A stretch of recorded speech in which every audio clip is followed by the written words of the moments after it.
Hello guys, in this lecture we are going to discuss about the resources which are required for UPSC preparation. The most important aspect which all the aspirants need to understand is that it's not the amount of books that you need to buy. It's not important what you are reading, rather then you need to focus on the point that what are the resources which you should not read. Because it is generally said that if you look at the experienced people, if you ask the toppers and if you ask people who have appeared in the exam 30 years back, 35 years back, they will say that everything under the sky you need to study. But that's not right. You are not doing a research. Your aim is to qualify the exam. And that's why you need to be very, very restricted as far as your sources are concerned. So you need to read specific things, specific topics, and then you'll have to revise. Multiple revisions should be there. Once that is done and you are satisfied, after that if you want to read anything else, then you can go for it. Okay, so let's have a look at the resources broadly. What I am discussing here is the bare minimum that you need to follow. Apart from that, the sky is the limit. But since you are taking 1 year as the time limit, you have to qualify the exam. I would suggest you to restrict your resources. Even if you are going through this much, this should be sufficient. As we have already discussed in the previous video, that there are 6 broad subjects. So we have got history, polity, geography, environment, economics, and science and technology. If you look at the pattern of the questions and if you have gone through the previous year questions, you will find that most of the questions which are asked from this syllabus, they are asked from the current affairs. Hence, current affairs is an important aspect of your preparation. Okay. But in order to understand the current affairs, it is important for you to know the basics of all these subjects.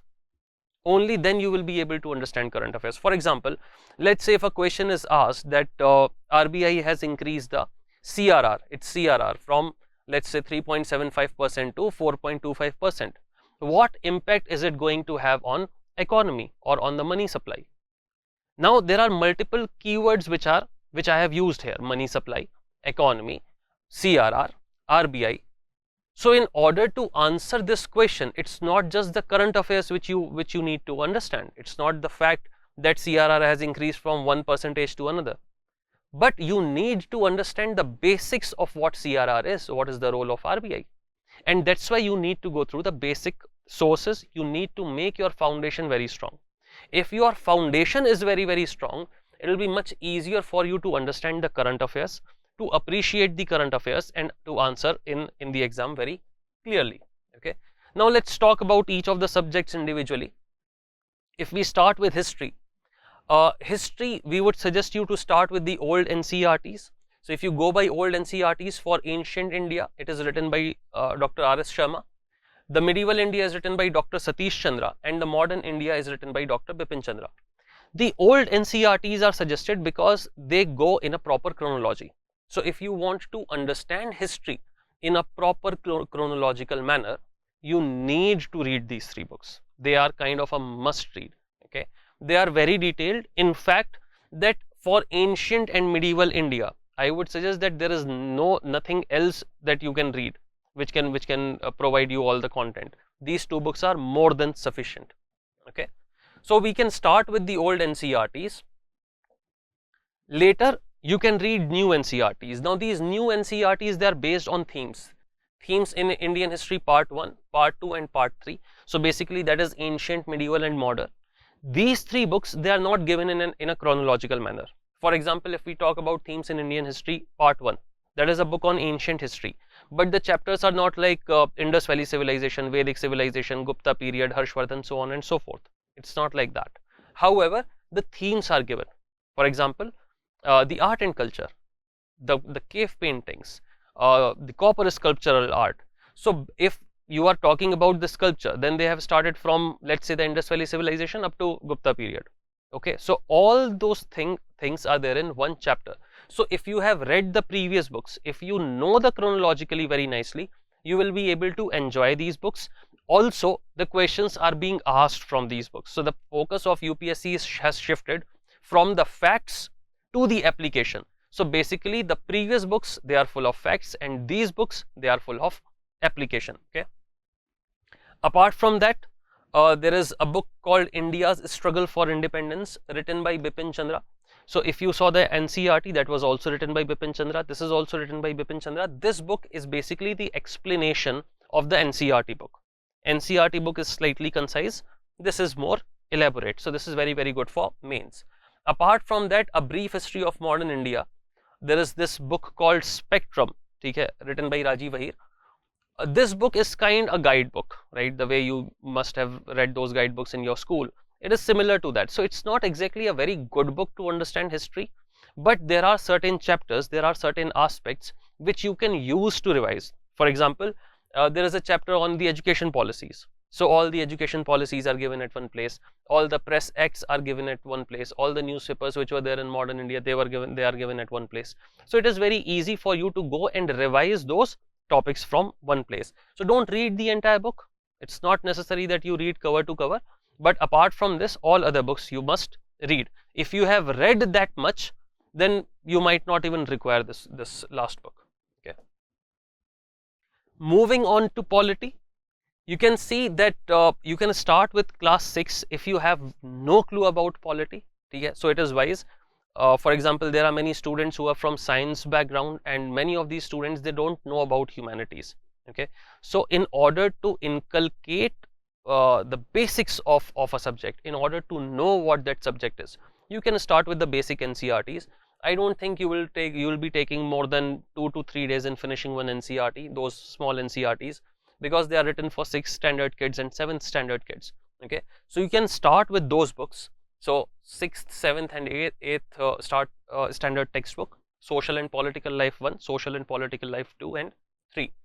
If we talk about the core polity, it starts from 9th and 10th.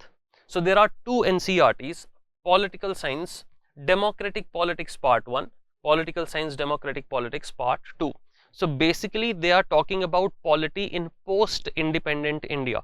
So how the political changes were happening. So you can say that it is a kind of book which combines history and polity after independence. If we talk about core polity, about the working of the constitution, then there is this 11th standard NCERT which is called Political Science, Indian Constitution at Work. It is a brilliant book, amazing book, written in a very, very lucid language. It has got very easy English, so it will be much easier for you to understand, because generally students, they pick up those books where technical language is used, legal language is used, and that's why many of the students, they get averse of polity. You know, they if they pick up that sort of book like PM Bakshi and Subhash Kashyap, they will be put off because it's just legal language, they won't be able to understand. But this is a very nice book for you to start. You will be able to understand the polity. Not only that, there is one more book which is called Political Theory. Okay, it is 11th standard NCERT. Many of the students, they neglect that book.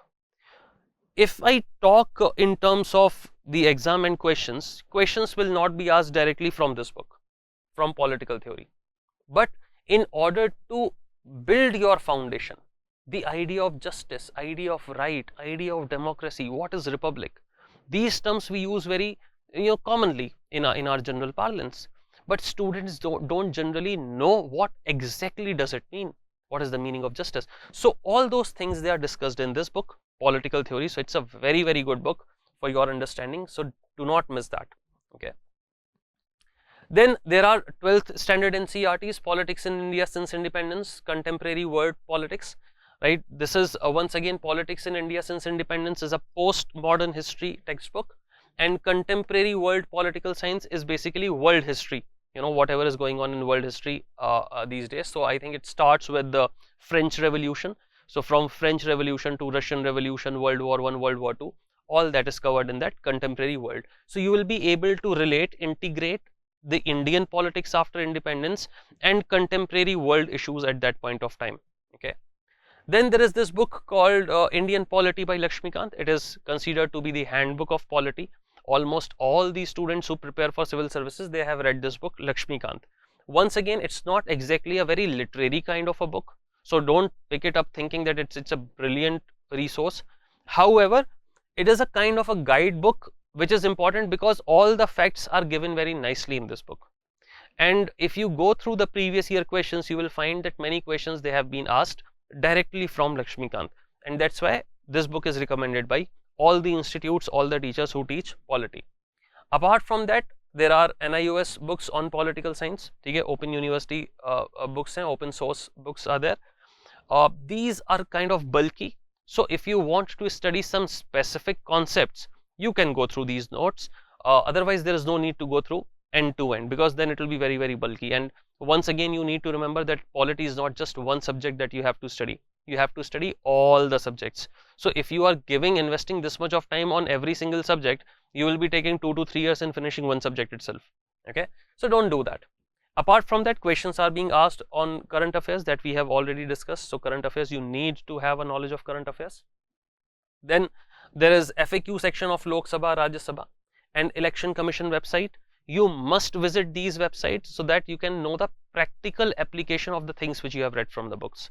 There are many questions which are being asked by UPSC directly from these FAQs. So if you look at the questions, those questions will trigger a doubt in your head, right? You will be also thinking on the same lines, and you might be thinking that when I was reading the book, I did not think on these terms, on these lines.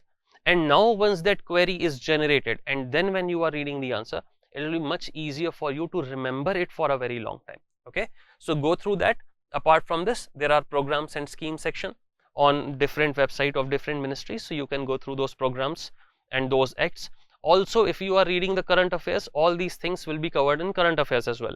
So there is no specific need of visiting every single ministry website and learning it from there. Okay, coming to geography, there are two aspects of geography. Physical geography is there, human geography. They are clubbed in one paper, and then you have got Indian geography. So Indian geography also will have two aspects, physical geography and human geography of India. As far as human geography is concerned, in GS, a lot of it's very narrow. Technically human geography is not asked by UPSC, and all the concepts which are there in human geography, they are covered in economics and polity, etc. If we talk about physical geography, which is the most important part of geography, the major chunk of the syllabus, you can go through G.C. Leong first. G.C. Leong is a Chinese author. This book is available in the market. You can go through G.C. Leong because the language is very lucid. Apart from that, there is a book called Fundamentals of Physical Geography. That is 11th standard NCERT. It is the standard book of physical geography. So if you have read G.C. Leong, after that, if you are reading Fundamentals of Physical Geography, it will be much easier for you to understand. If you are starting with that book, 11th standard NCERT, then it will be slightly difficult because the language of that book is very, very technical. If we talk about Indian geography, NCERT is more than sufficient to know about Indian geography. Apart from that, current affairs questions are being asked. So there is class 11th NCERT, Physical Environment of India, and class 12th NCERT, People and Economy. So basically, if you want to know about human geography of India, this class 12th NCERT is more than sufficient. There are some aspects of human geography, for example, settlement, migration, population, right, agriculture.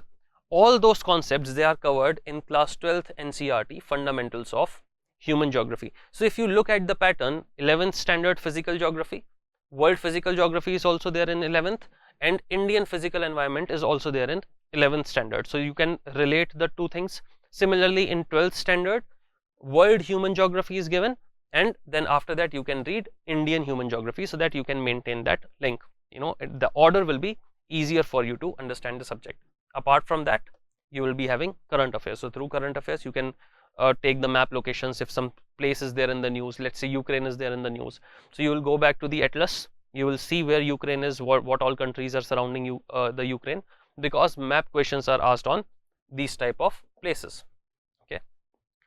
Moving on to environment. Environment does not have a very fixed kind of a book or a source. However, there are certain basic books on environment. You will find them in the market. You will search environment and ecology. There are some authors, different authors, because they have dealt with this subject, in the same way. However, as far as starting is concerned, I would like you to go through the NCERTs. Okay, so there is class 12th chemistry NCERT. No, sorry, it's a biology NCERT. Okay, class 12th biology NCERT, last 4 chapters. Last 4 chapters of bio NCERT, it has covered the concepts of environment in a lot detail very nicely. So if you are going through them, your basics will be clear. Apart from that, as far as the questions are concerned, they are all being asked from current affairs. So the major focus on environment will be on current affairs, the current issues, for example, global warming, ocean acidification, acid rains, ozone hole. All these things, they are major concerns of the environment, and the solutions to take care of these problems. So the current affairs are very important. Apart from that, combining the basic concepts and the current affairs, we will be providing you class notes. Okay, so those classes will be very important, and most of the questions, almost 99% of the questions which are being asked from environment, they are coming from the class notes, because teacher knows, the person who's teaching you, that person with a lot of experience, he knows that whatever is going in the current affairs and what type of questions can be made by UPSC. Okay, apart from that, you need to know about the institutions, world institutions and Indian institutions, and the programs that are being run by these institutions in order to take care of the environment. So that you'll have a long list of these institutions. Some of them, they will be there in the news. Automatically those institutions and those programs, they will become important. Okay, so once again, as far as environment is concerned, there is not much to read. You know, if you are reading, going through the current affairs, you will be able to solve the questions, apply your knowledge. Coming to economics, once again, most of the questions which are being asked from economics, they are from current affairs, and it is very difficult to find the source for economics. So once again, we would like to suggest you that the Hindu and Indian Express, keep these 2 newspapers as your base. Okay, you can take any one of the newspapers initially. So for example, if you are reading the Hindu, keep that newspaper as the base to know about the general economic changes, economic developments, whatever are going on in India. In order to understand those current affairs, you need to have the knowledge of basic economy, and the basic economy can be learned from the NCERTs. Since economics is a very conceptual kind of a subject, and many students, because they have not covered economics, they find it difficult. So it is very important that you start from the most basic NCERT. So you can start from the NCERT of class 9th.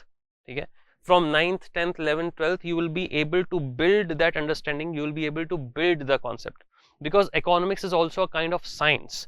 So you need to know the technicality of economics. If you are not able to understand that, my friend, it will be very difficult for you to solve the questions of economics. You cannot just mug it up like polity and solve the questions. Okay, then you will be given class notes, which will be very detailed. Concepts will be taught to you properly in the class.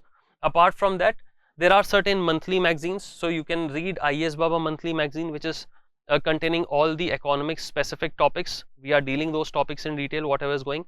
So we talk about the basics of that topic, whatever is going on in current affairs, and its impact, because these 3 things are very important in economics. Let's say a policy, a program has been passed. So what was the background of that program? What exactly is the program and its impact on the economy and its long-term impact on the citizenship? So all these things, they are being discussed in a chronological manner in the monthly magazine of IASbaba. So IASbaba magazine is a must read. You must start reading it from now. Then there are 2 magazines which are published by the government, Yojana and Kurukshetra. They deal with the current issues which are going on in the country. So they are also very nice books. Apart from that, government also releases budget and economic survey. In every financial year, budget and economic survey is given by the government. It covers the previous achievement of the government, economic achievements, and it also discusses about the vision of the government, the new schemes, the new targets of the government, that you will be able to understand through budget and economic survey. So these 2 sources are very important, because questions are directly being asked from these 2 places. Okay. Coming to the last topic, science and technology, we would recommend you to read the basic NCERTs, 6th, 7th and 8th, not 11th and 12th, because as far as specialization is concerned, that is not required. Okay, so go through the basic NCERTs in terms of physics and chemistry. As far as bio is concerned, some specific questions, they used to be asked in biology, but then we saw that for 5 to 6 years, previous 5 to 6 years, questions were not asked from core bio, biology. But last year, if we see, there were 2 to 3 questions which were asked on cell, on anatomy, and that's why we would recommend you to read biology, focus on the basic concepts, and also biotechnology has become a very favorite topic of UPSC. Multiple questions are being asked from biotechnology. So what UPSC is doing is, UPSC is taking the concept of biology, combining it with biotechnology and asking the questions. And those type of questions, it will be much easier for you to tackle if you have got a very good knowledge of NCERT. Apart from that, physics and chemistry can be studied from 6th to 10th, not more than that. 11th and 12th, physics and chemistry is not required, numericals are not required, formulas are not required. You need to know about the basic concept, okay, the basics of physics basically, and current affairs. So most of the questions which are being asked from science and technology, they are not exactly being asked from science, but they are being asked from technology. Okay, for example, a question can be asked on nuclear reactor. So 2 statements will be there on the nuclear reactor and 1 statement will be there on the concept of physics about nuclear fusion or nuclear fission. Okay, so those things you need to focus on. And I think if you are going through the current affairs, if you are well versed with the current affairs, I think it will be a much easier section for you, especially the students who are having engineering background or science background. Okay, so that is all. I hope that you have understood the basic sources from which you need to start your studies. If you are covering these concepts, then there is, there won't be a need for you to read many other sources, but you will require revision and you will require a lot of questions for practice. Okay, so something which is not given in these books, those things you will be able to learn through the questions, through reverse engineering, and that is very, very important. You need to understand that the time duration of preparation is not very long. So if you are having a habit of study, you cannot invest your 2 to 3 months in studying and covering one subject. Okay, rather you finish the basic sources and then take as many questions as possible, so that if you find something new in the solution, you can take those facts and you can write them in your notes. That should be the approach of a good candidate. Okay, apart from that, if you want to study anything, then there is no age of research and development. You can spend 1 year, 2 years in reading only history. So be very, very careful. Don't lose the track. So I hope that you have understood the sources. I'll see you in the next lecture. Bye bye. Take care.